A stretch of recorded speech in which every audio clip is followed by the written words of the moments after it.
J'ai parfois moi l'impression de me lever le matin et de me sentir déjà submergée alors que la journée n'a pas encore commencé. On a son cerveau qui tourne en boucle, on sait pas comment l'arrêter. Et je suis passée par une phase où j'arrivais plus du tout à me concentrer, j'avais plus de motivation, j'avais des vertiges, je me sentais très mal. Et je me suis dit qu'il fallait vraiment que je trouve une solution si je voulais sortir de cet état d'anxiété permanent. Les conseils que je vais vous partager aujourd'hui, ce sont des conseils qu'on ne retrouve pas partout. J'ai testé énormément de choses justement pour surmonter cette anxiété permanente. Et j'ai décidé de vous parler vraiment d'actions, de conseils concrets qui moi m'ont aidé personnellement et ça va pas être des conseils bateaux, ça va vraiment être des conseils que j'ai mis en application, que j'ai testé et qui font une réelle différence. Donc si vous voulez vraiment avancer, je vous conseille de regarder cette vidéo jusqu'au bout. Hello, j'espère que vous allez bien, on se retrouve pour une nouvelle vidéo et aujourd'hui on va parler d'anxiété. J'en ai parlé sur Instagram et vous avez été extrêmement nombreux à me dire que vous aussi, vous étiez parfois stressé, fatigué. Avant de vous donner le premier conseil pour réduire votre stress ou l'anxiété, il y a une énorme différence à faire entre le stress justement et l'anxiété. C'est quoi le stress? Ça va être un sentiment qu'on a à un moment précis par rapport à une situation donnée. En général, une fois que l'événement est passé, on va se sentir mieux et ce sentiment va un petit peu disparaître. L'anxiété, c'est un sentiment d'angoisse qui est plutôt permanent et dont on n'arrive pas à sortir justement. C'est comme si vous étiez constamment en alerte pour quelque chose qui allait se produire alors qu'il n'y a pas vraiment de raison particulière. Au niveau des symptômes, c'est également différent pour les personnes qui souffrent de l'anxiété, comme c'est mon cas aussi. Avant, d'ailleurs, j'étais pas très à l'aise d'en parler parce que le but c'était pas de mettre en avant ce genre de choses, mais je sais que la santé mentale, c'est vraiment un sujet hyper important qui me tient à cœur parce que ça fait des années que j'essaye justement de travailler là-dessus. Donc aujourd'hui, je peux vous en parler, mais du coup, au niveau physique, vous allez avoir vraiment un impact. Ça va être de la fatigue, des palpitations cardiaques, tension musculaire, sensation d'étouffement, problèmes digestifs aussi, même si c'est pas super glamour, sensation de boule dans la gorge, troubles du sommeil, étourdissement également. Et donc les conséquences sont vraiment catastrophiques, tant au niveau mental que physique pour les personnes qui souffrent d'anxiété. Et si vous n'êtes pas confronté à ça, mais que vous êtes de nature un petit peu stressé, ces conseils vont vous aider. Alors, conseil numéro 1, ça va être d'utiliser la neuroplasticité pour reprogrammer votre cerveau.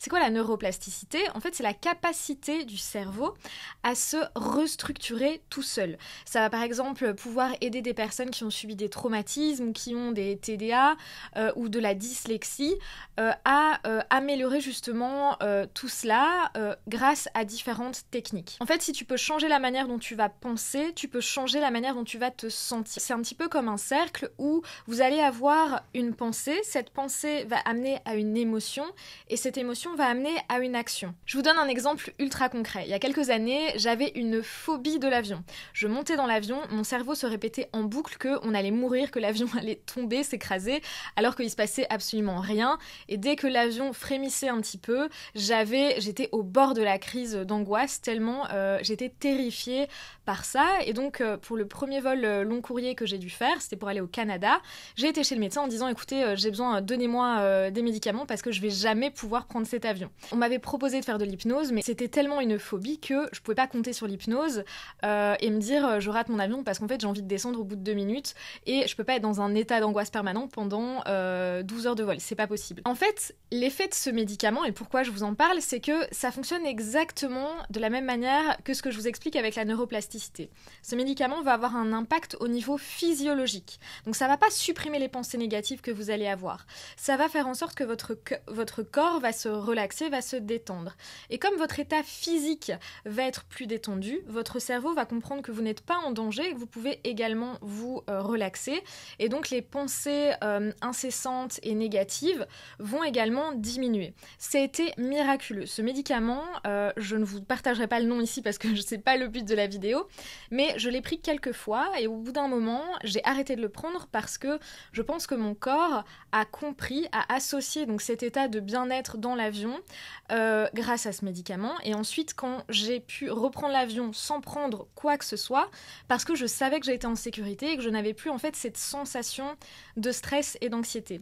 Et c'est pour ça qu'une pensée, c'est pas juste une pensée. Quand je vous disais, on a les effets physiques qui vont avoir un impact impact sur nos pensées et qui vont déterminer la manière dont on va se sentir. Et donc c'est important de bien nourrir justement votre cerveau de pensées positives et de contrôler justement ces pensées puisqu'elles vont impacter vos actions, la manière dont vous allez vous sentir. Donc par exemple, si vous vous répétez constamment que c'est pas assez parfait, que vous n'êtes pas assez bonne, que y a d'autres personnes qui font mieux que vous, peut-être que c'est la vérité. On sait pas, mais en fait, on s'en fout complètement. Dès que vous avez une information négative qui arrive, essayez de la remplacer par une information positive. Alors ça paraît facile à dire de changer ses pensées, mais il y a d'autres choses que vous pouvez faire justement. La méditation. Alors moi la méditation, quand j'ai commencé et encore maintenant, c'est très compliqué. Mon cerveau ne peut pas s'arrêter quand je fais de la méditation. Il me faut au moins 20 minutes pour que mon cerveau se calme. J'ai pas le temps tous les matins de faire 20 minutes de méditation. Mais même en faisant 5 minutes, je sens que ça peut faire une différence sur le reste de la journée parce que ça me permet vraiment de faire une pause avant d'avancer et de faire ce que j'ai à faire. Donc même si c'est très compliqué, justement parce que c'est inconfortable, je vous recommande vraiment de le faire. Il y a une autre action que vous pouvez faire qui va jouer justement sur votre cerveau, c'est le sport. Quand vous faites du sport, vous allez libérer des endorphines et de la sérotonine qui sont les hormones du bonheur. Le fait de faire du sport va faire également baisser votre taux de cortisol et donc faire en sorte que vous soyez moins stressé. Et évidemment, quand on est anxieux, on a cette période, en tout cas moi c'était mon cas, où j'avais des vertiges, j'étais fatiguée, j'avais pas d'énergie, je me sentais pas bien.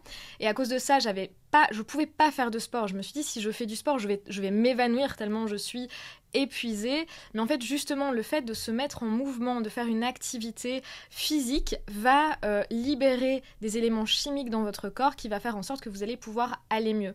Et donc, il faut éviter de tomber dans ce cercle vicieux où, parce qu'on est angoissé, anxieux, on se referme sur soi-même et on n'est pas actif, alors que justement, c'est l'activité physique qui va vous aider à sortir de cet état. Ensuite, un autre conseil que j'ai entendu dans le podcast de Huberman, que j'adore, j'en parle très souvent sur Instagram. Huberman, c'est un expert en biohacking et en neurosciences, et lui justement il explique que le fait de marcher, donc de faire ce mouvement d'aller vers l'avant, ça va libérer de la dopamine, et la dopamine c'est ce qui fait que vous avez ce sentiment de satisfaction, mais c'est de la dopamine positive dont votre corps a besoin. Donc se mettre en mouvement, avancer va avoir un impact sur votre stress, et d'ailleurs dans son podcast il dit que c'est pas seulement le fait de marcher, d'avancer qui va avoir un impact sur notre bien-être, mais aussi la manière dont on regarde. Si, quand on marche, on va avoir les yeux qui vont se balader à gauche, à droite, et ce mouvement va également libérer certains éléments chimiques dans notre corps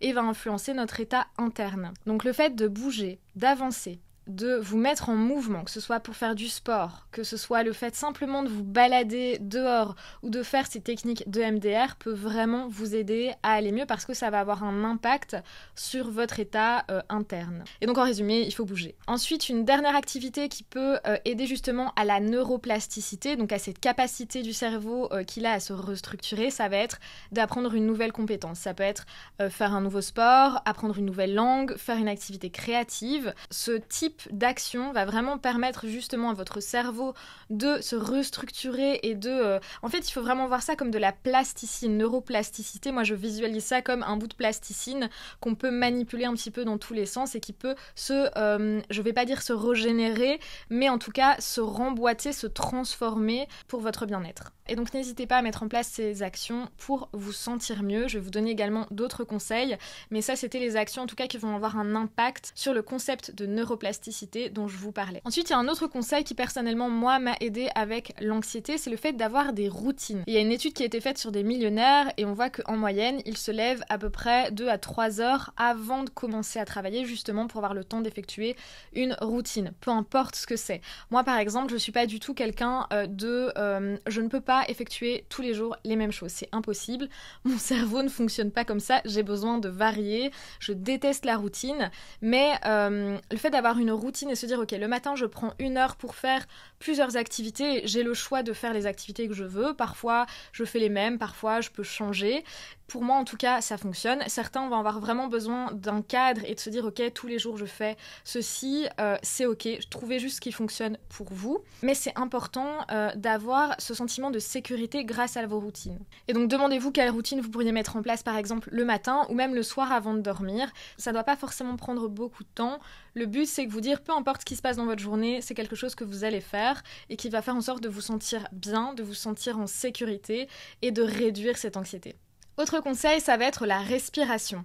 Il y a une technique de respiration qui s'appelle le breathwork, que moi j'ai découvert à travers des vidéos sur YouTube de Wim Hof, et j'ai pu l'expérimenter lorsque j'étais en Grèce avec un facilitateur de breathwork. Alors comment ça fonctionne? On va inspirer, donc faire augmenter le taux d'oxygène dans son corps, et à l'expiration, on va faire baisser le taux de CO2. Et le fait de faire des inspirations, des expirations à un certain rythme va faire baisser le taux de cortisol, qui est l'hormone congénère quand on est stressé, qui permet ensuite de libérer des endorphines, donc l'hormone du bonheur, de ralentir le rythme cardiaque, la respiration et la tension artérielle. Alors moi je vous conseille de le faire vraiment avec un facilitateur. Quand on fait les vidéos sur YouTube avec Wim Hof, ça peut déjà faire énormément de bien, mais quand on le fait avec une personne qui vous guide, c'est complètement différent. Je trouve qu'on se lâche plus et ça va beaucoup plus loin parce qu'en fait les inspirations et les expirations ne suivent pas exactement le même rythme que dans les vidéos. Je trouve ça aussi plus sécurisant parce que, mine de rien, ça fait quand même... vous allez sentir physiquement qu'il se passe quelque chose. Et ensuite, on se sent beaucoup mieux, on a plus d'énergie. Au niveau spirituel, alors après, à vous d'y croire ou pas, moi je suis persuadée, et c'est ce qu'on dit à propos du breathwork, que ça peut en fait libérer des blocages que notre corps a, que notre corps stocke, mais qu'on n'a pas été capable, par exemple, de verbaliser, ou des émotions qui sont un peu bloquées, mais qu'on n'a pas pu relâcher parce que on est trop dans le contrôle, ou que simplement, voilà, c'est comme ça, on n'y arrive pas. Donc dans tous les cas, faites le test. Faites l'expérience. Si vous vous sentez bien après, tant mieux. Si ça n'a rien changé, bon ben voilà, c'est pas grave, ça arrive, mais je vous recommande vraiment parce que au niveau scientifique, vous voyez qu'il se produit quand même des choses dans le corps quand on fait ces techniques de respiration, donc c'est pas simplement une technique spirituelle, il y a vraiment des effets qu'on peut mesurer, donc je vous encourage à tester le breathwork. Ensuite, le 4e conseil, ça va être la musique. Nikola Tesla disait que si vous vouliez découvrir les secrets de l'univers, il fallait penser en termes d'énergie, de fréquence et de vibration. Depuis des millénaires, on peut voir que certaines cultures utilisent les fréquences, la musique, peu importe la catégorie dans laquelle vous le mettez, pour justement guérir de certaines choses ou faire en sorte que la personne se sente mieux au niveau physique ou spirituel. Par exemple, dans la culture amérindienne, ça va être les tambours. Chez les Égyptiens, ils avaient certains instruments justement pour purifier certaines personnes. Chez les bouddhistes, on a tout ce qui est bol tibétain. Et d'ailleurs, j'en viens donc à une technique qui peut faire du bien. Moi, je l'ai expérimenté. Ça n'a pas forcément changé ma façon d'être, mais sur le moment, ça m'a fait du bien. Ça a été le sound healing. Donc, c'est des sons. Vous allez être dans une pièce et on va jouer des instruments. Donc, vous allez avoir la vibration. Donc, ça, c'est physique. Par exemple, quand il y a un gong, ça vibre et vous pouvez le sentir vibrer dans votre corps, mais aussi tout ce qui est fréquence. On dit que chaque note a une fréquence qu'on peut mesurer. Il y a d'ailleurs certaines musiques qui ont des fréquences qui sont plutôt bonnes ou plutôt mauvaises. Et pour la petite anecdote, pareil, on y croit pas, mais je trouvais ça assez drôle. Quand je prends l'avion, donc depuis que j'ai arrêté les fameux médicaments parce que j'avais peur de l'avion, j'ai un rituel, c'est que je mets toujours la même playlist dans mes oreilles. C'est la playlist de Ludovico Einaudi et c'est une musique très calme, il n'y a pas de paroles, c'est toujours les mêmes chansons et ça me met vraiment dans un état de bien-être. Et en fait, par curiosité, en faisant cette vidéo, je me suis dit, tiens, je vais regarder la fréquence de cette musique. Et elle a une fréquence de 432 Hz qui est considérée comme une fréquence justement du bien-être, de la relaxation.